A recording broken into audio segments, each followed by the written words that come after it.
नमस्कार, बहुत स्वागत है आप सभी का। मैं हूं आपके साथ मनु तेवतिया और सबसे पहले हमारे करोड़ों दर्शकों को नववर्ष की ढेर सारी शुभकामनाएं। और चलिए अब शुरुआत करते हैं दिन दहाड़े की।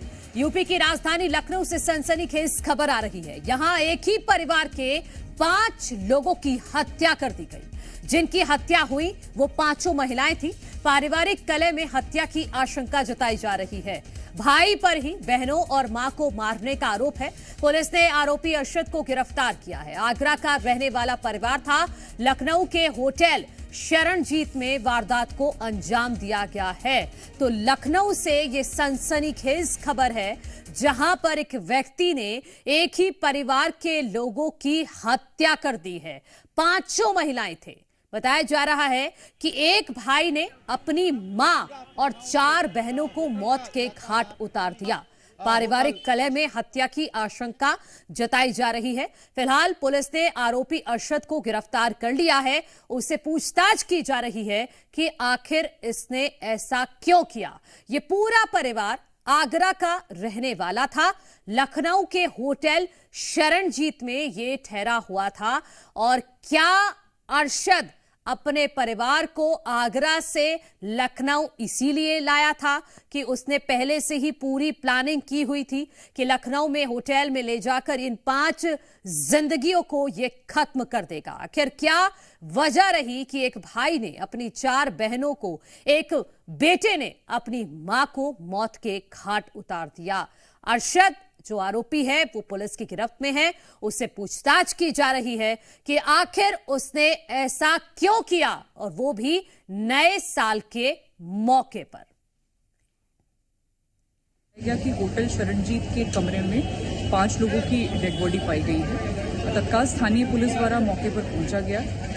एक व्यक्ति जिसका नाम अरशद है, लगभग 24 वर्षीय, आगरा का रहने वाला, इसको हिरासत में लिया गया है। प्रारंभिक पूछताछ में उनके द्वारा बताया गया है कि पारिवारिक कलह के चलते उनके द्वारा अपनी 4 बहनों और माता की हत्या कर दी गई है। अग्रिम पूछताछ इनसे की जा रही है।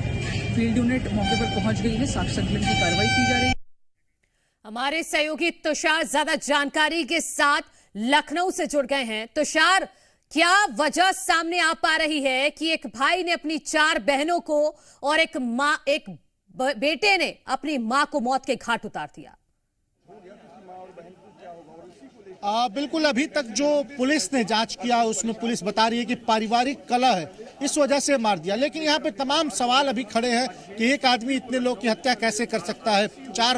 5 लोग की हत्या एक 24 साल का युवक कैसे कर सकता है, क्योंकि उसकी जो बहनें थी, एक बहन की उम्र 9 साल है तो दूसरे की 16, एक की 18 और एक की 19, उसके अलावा उसकी माँ थी। आपको मैं दिखाऊं तो ये वो होटल है शरणजीत, जहाँ पे ये हत्या की वारदात को अंजाम दिया गया है। 30 तारीख को इस होटल में रुके थे। आकर पूरा परिवार आगरा से लखनऊ पहुंचा था और घूमने के लिए आया था, जो होटल के रिसेप्शनिस्ट ने बताया है। और उसके बाद इस होटल में देर रात को बताया जा रहा है कि यहां पर हत्या की गई। सुबह पुलिस यहां पर पहुंची है। सबसे खास बात यह है कि कानों कान किसी को खबर नहीं पहुंची। एक छोटा सा होटल है, रूम तमाम है और कंजेस्टेड रूम में यहाँ बने हुए हैं कि एक रूम से अगर कुछ होता है तो दूसरे रूम को भी पता चल जाएगा। लेकिन ऐसा किसी को मालूम नहीं चला। और पुलिस को सुबह इस घटना के बारे में सूचना मिली। पुलिस यहाँ पहुंची और डेड बॉडी को लेकर वो पोस्टमार्टम के लिए भेज दिए। हालांकि अभी तक कोई वेपन बरामद नहीं हुआ है। हत्या कैसे की गई इसके बारे में भी पुलिस कुछ कंक्लूड नहीं बता पा रही है। पुलिस का यह कहना है कि हाथ में कटे का निशान है, नसों के कटने के निशान बने हुए हैं। हालांकि पुलिस जो एविडेंस है उसको कलेक्ट की हुई है। जो परिवार के कपड़े थे, जो खून मिले, सैंपल्स मिले हैं, इसके अलावा तमाम आईडी कार्ड भी बरामद हुए हैं, जिसको लेकर पुलिस एविडेंस के लिए गई। अभी भी काफी घंटे बीत चुके हैं। पुलिस को कैसे शक हुआ कि अरशद ने ही अपने परिवार को मार डाला? और ये अरशद अपने परिवार के साथ आगरा से कब आया था? कब से वो होटल में रुका हुआ था? और क्या होटल के किसी भी स्टाफ से बातचीत हुई है जिससे ये पता लग सके कि इस परिवार के हाव भाव थोड़े अलग थे? देखिए, अगर बात करें तो पुलिस को सूचना मिली यहाँ से कि यहाँ पे हत्या हुई है। जब पुलिस यहाँ पर पहुंची तो अरशद जो था वो यहीं पर मौजूद था और उसने खुद ही पुलिस के सामने सरेंडर कर दिया। पुलिस ने उसको पकड़ लिया, उसके बाद उसने कबूला कि उसी ने इस घटना को अंजाम दिया है। और दूसरी तरफ अगर बात करें तो जो होटल के एम्प्लॉई हैं वो अभी भी अंदर मौजूद हैं, उनसे इंक्वायरी चल रही है, उनसे पूछताछ की जा रही है, वो अभी तक बाहर नहीं निकल पाए हैं। 30 तारीख को यहाँ पर दोपहर में ये पूरा परिवार आगरा से आया था और 30 तारीख से यहाँ पर रुका हुआ था और आज इनकी डेड बॉडी यहाँ से बरामद हुई है। एक आदमी अरशद जो कि इस पूरे मामले में आरोपी है, उसको पुलिस ने हिरासत में ले लिया और नाका थाने ले जाकर उनसे पूछताछ की जा रही है। हालांकि एक और आदमी है जो इनका पिता है, बदर नाम है उसका, वो फरार चल रहा है। उसके बारे में अभी तक पुलिस को कोई जानकारी नहीं मिल पाई है, क्योंकि जब यह घटना हुई तो उसके बाद बदर यहाँ से फरार हो गया और अरशद जो है वो खुद पुलिस के सामने सरेंडर कर दिया। पुलिस ने उसको हिरासत में ले लिया, उससे पूछताछ की जा रही है। आपको मैं तस्वीर दिखाऊं तो ये वो सरंजीत होटल है जहां पे इस घटना को अंजाम दिया गया है। आप देखिए इसमें साफ तौर पर लिखा है कि एसी और नॉन एसी रूम यहां पर उपलब्ध है। छोटा सा होटल है, काफी कंजेस्टेड इलाके में ये पूरा होटल है। यहाँ पे आसपास तमाम ऐसे ही रेस्टोरेंट मौजूद है, भोजनालय मौजूद है, तमाम ढाबे यहाँ पे मौजूद है और इस जगह पे इतनी बड़ी वारदात को अंजाम दिया गया और किसी को ये बात कानों कान तक नहीं खबर मिली। जब यहाँ से बताया ये जा रहा है कि जो अरशद का पिता है जो फरार है, उसी ने पुलिस को सूचना दी और उसके बाद वो फरार हो गया। तब पुलिस को ये पता चला कि यहाँ पर इतनी बड़ी घटना हुई है और पुलिस यहाँ पर पहुंची और डेड बॉडी को अपने कब्जे में लेकर पुलिस ने कहा कि पिता भी वहीं पर मौजूद था और वो फरार हो गया, तो क्या उस पर शक नहीं है पुलिस को? वो था होटल में या नहीं था? देखिए पुलिस बिल्कुल, देखिए पुलिस इस एंगल से भी जांच कर रही है कि पिता ने भी तो हत्या नहीं की, लेकिन जो अरशद है उसने इस बात को कबूल किया है कि उसी ने अपने परिवार को मारा है। हालांकि ये बड़ा सवाल खड़ा हो रहा है कि एक आदमी कैसे मार सकता है कि 5-5 लोगों को, वो भी जिसमें से 3 लोग बालिग हैं, उनको एक साथ कैसे मार सकता है। तो इसी बात पर बदर जब मिलेगा, पुलिस के हाथ में आएगा, तभी पूरे मामले का खुलासा हो पाएगा कि किस तरीके से मारा गया। भी इसलिए जाती है क्योंकि अगर उस बेटे ने हत्या की है तो वो वहीं पर क्यों था, और उसने अगर मर्डर नहीं किया है पिता ने तो वो फरार क्यों है। पुलिस अब इस एंगल पर भी जांच करेगी। तुषार, बहुत शुक्रिया फिलहाल आपका तमाम जानकारी के लिए। उधर छतरपुर में बच्चों के स्वास्थ्य के साथ खिलवाड़ किया जा रहा है। आंगनबाड़ी में बांटी गई चिक्की में कीड़े निकले हैं। चिक्की में कीड़े निकलने का वीडियो वायरल हो रहा है। वायरल वीडियो पर अधिकारियों का कहना है कि मामले की जल्द ही जांच कराएंगे। राजनगर का ये वायरल वीडियो बताया जा रहा है जो इस वक्त हम आपको टीवी स्क्रीन पर दिखा रहे हैं। दरअसल नए साल के मौके पर आंगनवाड़ी में बच्चों को चिक्की बांटी गई थी, लेकिन उस चिक्की में कीड़े निकले हैं और उसी का ये वीडियो सामने आया है जो इस वक्त हम आपको दिखा रहे हैं। आंगनबाड़ी में किस तरह से बच्चों के स्वास्थ्य के साथ खिलवाड़ किया जा रहा है, उसकी ये तस्वीर आप छतरपुर से देखिए कि यहां पर बच्चों को जो चिक्की बांटी गई थी उसमें कीड़े निकले हैं। एक वीडियो सोशल मीडिया पर वायरल हो रहा है जिसमें बच्चों को देने वाली जो चिक्की होती है मूंगफली के दाने की, उसमें सर कीड़े नजर आ रहे हैं। बताया जा रहा है ये राजनगर क्षेत्र का है। हाँ, अभी आपने बताया तो मैं इसमें जांच करा के। हमारे सहयोगी हरीश गुप्ता ज्यादा जानकारी के साथ छतरपुर से लाइव जुड़ गए हैं। हरीश, ये चिक्की जो बच्चों को बांटी गई थी कहां से खरीदी गई थी और क्या ये बहुत पुरानी थी इस वजह से इसमें कीड़े लग गए? मनु बता दिए कि आंगनबाड़ी केंद्रों में और जो बच्चे, छोटे बच्चे होते हैं उनको शासन द्वारा एक चिक्की और जो पौष्टिक आहार होता है वो बांटा जाता है। पैकिंग रहती है, स्व सहायता समूह के माध्यम से इस तरह का वितरण आंगनबाड़ी केंद्रों में किया जाता है। और छतरपुर जिले के 3 ब्लॉक है जहाँ पे इस तरह के आंगनबाड़ी केंद्रों में पौष्टिक चिक्की होती है, गुड़ और पपड़ी की बनाई जाती है, वो बच्चों को दी जाती है ताकि उनको 15% प्रोटीन और 200% कैलोरी की मात्रा मिल सके। बता दें कि ये राजनगर ब्लॉक के किसी गांव का है जहां इन बच्चों आंगनबाड़ी केंद्रों में जब ये चिक्की बांटी गई और चिक्की बांटने के बाद ये जो पौष्टिक आहार चिक्की थी घर लेके गए, परिवार वालों ने देखा उसमें कीड़े दिखाई दे रहे हैं तो उसका वीडियो बनाकर सोशल मीडिया में लोगों ने वायरल कर दिया। जबकि कीड़े बिलबिला रहे थे उसमें पौष्टिक चिक्की में, तो जब महिला बाल विकास के अधिकारी को इस पर बात की जानकारी दी गई तब उनने जांच की बात की गई। लेकिन किस तरह से खिलवाड़ गांव में जो पौष्टिक आहार दिया जा रहा है, किस तरह से बच्चों के स्वास्थ्य के साथ खिलवाड़ किया जाता है, ये देखने की बात है। लोग बच्चों को जो आहार दिया जाता है, पौष्टिक आहार दिया जाना चाहिए, उसकी भी लापरवाही बरतते हैं। इसी वजह से स्वास्थ्य महिला बाल विकास अधिकारी ने इस मामले की जांच की है। अब देख जिस लें भी क्या कार्रवाई। कर्मचारी ने या अधिकारी ने इन चिक्की को खरीदा था, उसने क्यों बच्चों को बांटने से पहले ये चेक नहीं किया कि वो चिक्की ठीक भी है या नहीं? बहुत शुक्रिया हरीश आपका तमाम जानकारी के लिए। उधर बिलासपुर में पुरैना गांव के शमशान घाट का एक वीडियो वायरल हो रहा है, जिसमें पूर्व सरपंच समेत 4 लोग तांत्रिक क्रिया करते नजर आ रहे हैं। स्थानीय ग्रामीणों ने सभी को दबोच लिया और उनकी जमकर पिटाई की। बाद में पुलिस के हवाले कर दिया। पुलिस ने मामले की जांच शुरू कर दी है।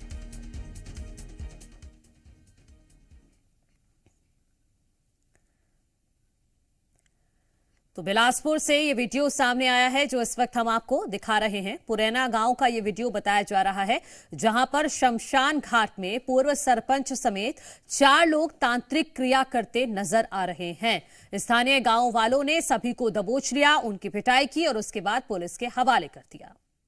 वहाँ पर सार्वजनिक जगह पर झाड़ फूक की क्रिया कर रहे हैं, तंत्र मंत्र कर रहे हैं, जिस पर तुरंत टीम को रवाना किया गया था। पेट्रोलिंग टीम के द्वारा जब वहाँ पर पहुँचे थे तो ग्रामीणों के द्वारा ही 4 लोगों को पकड़ा गया था, जिस पर उन्हें थाना लाया गया था। थाने में आरोपियों से पूछताछ किया गया, जो स्वास्थ्य ठीक नहीं होने से पूजा पाठ करना बताए हैं। ग्रामीणों से भी पूछताछ कर कथन लिया गया है और चारों आरोपियों के विरुद्ध प्रतिबंधात्मक कार्रवाई कर माननीय न्यायालय भेजा गया है। हमारे सहयोगी शैलेंद्र सिंह ठाकुर बिलासपुर से इस वक्त जुड़ गए हैं। शैलेंद्र, कुछ पता चला कि आखिर शमशान घाट में ये लोग क्या कर रहे थे? देखिए, ये पूरा मामला जो है बिलासपुर जिले के तखतपुर के पुरैना का है। यहाँ पर शमशान घाट में पूर्व सरपंच सहित 4 लोगों को ग्रामीणों ने तांत्रिक क्रिया करते हुए पकड़ा, जिसके बाद उसकी जमकर खातिरदारी की गई, मारा गया, पीटा गया। उसके बाद थाने में लाकर उन्हें गिरफ्तार किया गया है, थाने का हवाले कर दिया, जिसके बाद पुलिस ने आगे कार्रवाई करते हुए उन्हें गिरफ्तार किया है। मैं आपको बता दूं कि एक महिला सहित एक अन्य व्यक्ति है वहां बस से भागने में कामयाब रहा है। फिलहाल जो है तांत्रिक क्रिया करने के दौरान वहां पर सफेद कपड़े, मछली, अंडा, बकरे का भेजा और देसी शराब भी मिली है, जिसके बाद पुलिस ने विवेचना करने के दौरान बताया कि किसी परिवार के सदस्य की तबीयत खराब थी, जिसके बाद ये तांत्रिक क्रिया पूर्व सरपंच द्वारा की जा रही थी। और इसमें जो लोगों पर आक्रोश था, उन्होंने समूह बनाकर शमशान में गए और पिटाई की पूर्व सरपंच की और पुलिस के हवाले कर दिया है। फिलहाल पुलिस पूरी मामले की जांच कर रही है, विवेचना कर रही है और आगे की कार्रवाई में लगी हुई है। ठीक है शैलेंद्र, बहुत शुक्रिया आपका तमाम जानकारी के लिए। उधर नारायणपुर में सरपंच के भाई की दबंगई देखने को मिली। सरकारी जमीन पर कब्जे की कोशिश की गई। सरकारी जमीन पर शुरू किया अवैध निर्माण। महिलाओं ने कलेक्टर को सौंपा ज्ञापन। निर्माण कार्य तुरंत बंद करने की भी मांग की गई है। तो नारायणपुर से ये खबर है, जहां पर सरपंच के भाई की दबंगई देखने को मिली है। यहां सरकारी जमीन पर कब्जे की कोशिश की गई। सरकारी जमीन पर अवैध निर्माण शुरू किया गया था। महिलाओं ने इस बाबत कलेक्टर को ज्ञापन सौंप दिया है। निर्माण कार्य तुरंत बंद करने की भी मांग की गई है। उस जगह पे हम लोग रोक डाले हैं, 2-3 जगह है वहाँ पे। कुछ बच्चे लोग हैं वहाँ पे, मकान बनाने के लिए नहीं देंगे बोले, तो झगड़ा लड़ाई ऊपर में आया और बोल रहा है मैं बना के छोड़ूंगा, तुम लोग जहाँ लड़ना है लड़ो, ऐसा करके बोल रहा है। उसका बड़ा भाई वो जगह को मतलब घर बनाऊंगा, मकान बनाऊंगा बोल के पूरा खोदाई भी किया है, और फिर उन लोग का कहना है कि मतलब जहाँ करना है करो, लेकिन हमारे पूरा पारा मोहल्ले का कहना है कि हमारे शादी ब्याह के लिए कुछ रुकावट करेंगे, भवन बनाएंगे तो कोई शादी ब्याह नातिन पोती है तो शादी ब्याह के लिए कुछ काम आएगा बोल के उन लोग रुकावट किए हैं। तो नारायणपुर से ये खबर सामने आ रही है, जहां सरपंच का भाई दबंगई दिखा रहा है और सरकारी जमीन पर कब्जे की कोशिश कर रहा है। यहां तक कि सरकारी जमीन पर इस सरपंच के भाई ने अवैध निर्माण भी शुरू करवा दिया है। इसी वजह से गांव की महिलाओं ने कलेक्टर को ज्ञापन सौंपा है और जो सरकारी जमीन पर यहां निर्माण कार्य शुरू करवाया गया है उसको तुरंत बंद करवाने की मांग इन महिलाओं की तरफ से दी गई है। ये तस्वीरें भी हम आपको दिखा रहे हैं जब कलेक्टर से शिकायत करने के लिए पहुंची हैं महिलाएं। एक ज्ञापन इन महिलाओं की तरफ से दिया गया है कि छोटे डोंगर के सरपंच के भाई ने सरकारी जमीन पर कब्जा कर लिया है और यहां तक कि उस पर निर्माण कार्य भी शुरू कर दिया है, तो उसे वक्त रहते ही जल्द से जल्द रुकवाया जाना चाहिए।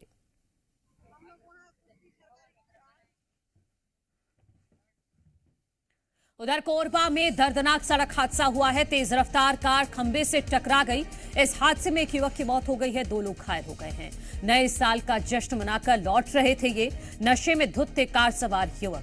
मानिकपुर चौकी क्षेत्र की ये पूरी घटना बताई जा रही है। तो ये इस वक्त की बड़ी खबर कोरबा से, जहां तेज रफ्तार कार खंबे से टकराई है और इस हादसे में एक युवक की मौत हो गई, 2 लोग घायल हो गए। नए साल का जश्न मनाकर ये लोग लौट रहे थे और नशे में धुत थे पूरी तरह से। मानिकपुर चौकी क्षेत्र की ये पूरी घटना है।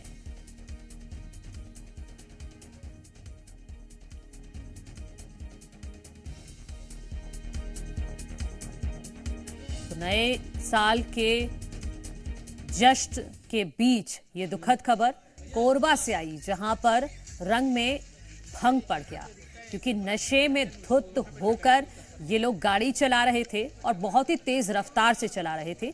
इसी वजह से कार खंबे से टकराती है और इस हादसे में एक युवक की जान चली जाती है। बात मौसम की, छत्तीसगढ़ में कड़ाके की ठंड पड़ रही है। 2 दिनों के अंदर तापमान में गिरावट होगी। 2 से 3 डिग्री गिरावट होने की संभावना है। सबसे ज्यादा ठंड पेंड्रा में रही। 5 दिनों तक मौसम शुष्क रहने की भी संभावना मौसम विभाग की तरफ से जताई गई है। तो अभी छत्तीसगढ़ में कड़ाके की ठंड पड़ने जा रही है। आने वाले 2 दिनों में तापमान में गिरावट होगी। 2 से 3 डिग्री तापमान गिर सकता है और सबसे ज्यादा ठंड महसूस करेंगे पेंड्रावासी। तो आपको विशेष ध्यान अपना रखना होगा। 5 दिनों तक मौसम शुष्क रहने की संभावना छत्तीसगढ़ में मौसम विभाग की तरफ से जताई गई है। पिछले दिनों में बरसात और आसमान में बादल छाए रहने के बाद अब फिर से मौसम साफ हो चुका है और खुल चुका है। इसके साथ साथ ठंड फिर से ठिठुराने भी लगी है। मौसम विभाग का जो पूर्वानुमान है उसके मुताबिक अगले 2 दिनों में 2 से 3 डिग्री तक न्यूनतम तापमान में गिरावट दर्ज की जाएगी। सबसे ठंडा कल की अगर हम बात करें तो पेंड्रा रोड रहा, जहां का न्यूनतम तापमान 7.8 डिग्री सेल्सियस रहा। इसके अलावा सरगुजा संभाग के भी विभिन्न हिस्सों में ठंड ठिठुरा रही है। राजधानी रायपुर की बात करें या दुर्ग भिलाई की बात करें, बिलासपुर की बात करें तो सुबह और शाम के वक्त ठिठुरन वाली ठंड है। मौसम विभाग का पूर्वानुमान है कि अगले 5 दिनों तक इसी तरह से मौसम शुष्क रहेगा और इसी तरह मौसम का हाल बना रहेगा। कैमरा पर्सन सुनील के साथ सत्यप्रकाश, जी मीडिया, रायपुर। वहीं मध्य प्रदेश की बात करें तो नए साल में मौसम हाल पुराने साल जैसा ही रहेगा। नए साल के पहले दिन आधे मध्य प्रदेश में घना कोहरा छाया रहा। ये तस्वीरें आपके सामने। जनवरी में 22 दिन तक शीतलहर चलेगी। कोल्ड डे भी रहेगा। दरअसल वेस्टर्न डिस्टर्बेंस यानी कि पश्चिमी विक्षोभ की एक्टिविटी के चलते दिसंबर के आखिरी दिनों में भी बारिश और ओले का दौर रहा। भोपाल, इंदौर, जबलपुर, उज्जैन समेत 45 से ज्यादा जिलों में बारिश हुई। वहीं 20 जिले ऐसे रहे जहां ओले भी गिरे। बारिश का दौर खत्म होते ही ठंड का असर बढ़ गया। जनवरी में पूरे महीने में ऐसा ही मौसम बना रहेगा। तो ये 6 अलग अलग तस्वीरें हम आपको दिखा रहे हैं। ये मध्य प्रदेश के नए साल की ये पहली सुबह, अलग अलग जगहों की तस्वीरें, और ये पहली सुबह पूरी तरह से सर्द रही। रतलाम में नए साल की पहली सुबह बेहद ही खूबसूरत रही। लोगों ने मंदिरों में देवी देवताओं के दर्शन कर नए वर्ष की एक दूसरे को शुभकामनाएं दी। प्राचीन कालिका माता मंदिर में सुबह से ही भक्तों का तांता लगा हुआ है। कड़ाके की ठंड का दौर जारी है। चारों तरफ घना कोहरा भी छाया हुआ है। इसके बावजूद बड़ी संख्या में लोग मंदिर पहुंचे। घने कोहरे की वजह से विजिबिलिटी बेहद कम हो गई है, जिसकी वजह से लोगों को आने जाने में काफी परेशानी हो रही है। वाहन चालक डीपर लाइट जलाकर ही आवागमन कर रहे हैं। नए साल की नई सुबह काफ़ी खुशनुमा है। देखिए किस तरीके से आज 1 जनवरी है। लोग आज पहली सुबह जो है निहारने निकले हैं सड़कों पर। देखिए नज़ारा किस तरीके का है कि जो ठंड है वो आज काफ़ी ज़्यादा है। और उसके बाद जो सेलाना रोड है आपको दिखा रहे हैं किस तरीके से जो है घना कोहरा छाया हुआ है और कोई भी जो है विजिबिलिटी जो है वो बहुत कम हो गई है। जो वाहन हैं वो अपनी गाड़ियों की लाइट जलाकर निकल रहे हैं। तो देखिए किस तरीके की ये सुबह है, कोहरा काफ़ी छाया हुआ है और जो तापमान है वो 10 डिग्री का बना हुआ है। फसलों की ओर भी देखें तो किस तरीके से जो है ओस काफ़ी छाई हुई है, जो पेड़ों के नीचे है वो पानी नज़र आ रहा है। लोग जो है गर्म कपड़ों के साथ जो है सड़क पर निकले हुए दिखाई दे रहे हैं। तो यह रही पहली जो सुबह है 1 जनवरी की जो नए साल की, वो इस तरह की रही कि जो ठंड है वो काफ़ी आज देखने को मिल रही है। और न सिर्फ शहर के बाहर बल्कि शहर में भी काफ़ी घना कोहरा इस वक्त छाया हुआ है। सुबह के 9 बज चुके हैं लेकिन घना कोहरा जो है वो देखने को मिल रहा है और विजिबिलिटी बहुत कम दिखाई दे रही है। चंद्रशेखर सोलंकी, जी मीडिया, रतलाम।